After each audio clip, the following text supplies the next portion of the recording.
Iris. House.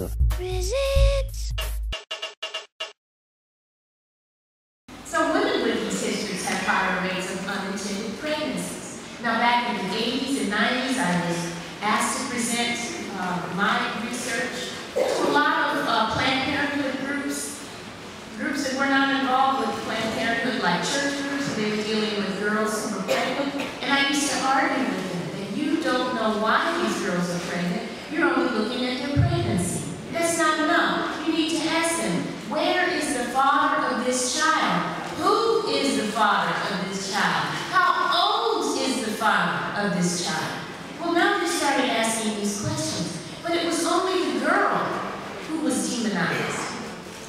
Now, last week I was in Houston, Texas, talking to 400 ministers from a variety of religions, from Jewish to Catholic, Baptist, Methodist, you name it, they were all in there, talking about sex. That's what I always talk about. And I told them the stories of women who had shared with me that when they belonged to one particular church, and it doesn't really matter what denomination it is, they had to get in front of the church and apologize if they became pregnant. Do any of you know anybody who's ever had to do that?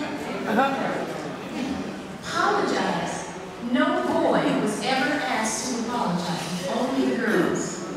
What an interesting statement that is. No, it's not unlike other religions that also place women as responsible if a pregnancy occurs unwanted. So we really need to look at how we communicate to girls that they should be more responsible than boys. And one little 18-year-old boy who was invited in because he wanted to hear me speak said that he had decided that he was gay because he didn't want to deal with women who were too aggressive.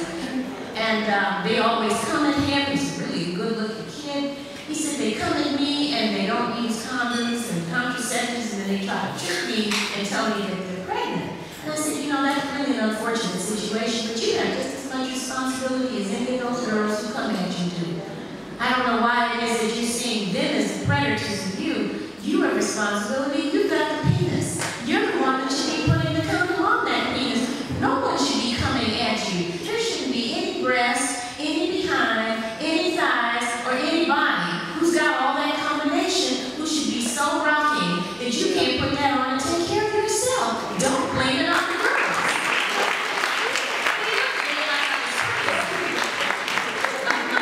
I don't know if I got through to it, but you know, we have to stop blaming the other gender, right, or the same gender, for getting us to where we are today. It's personal responsibility that really counts. So men and women are less likely to use and make decisions about contraceptives. And this is where the speaker this morning really made a beautiful point. She said that, said something about contraception. Well, you know what a controversy this is in America today.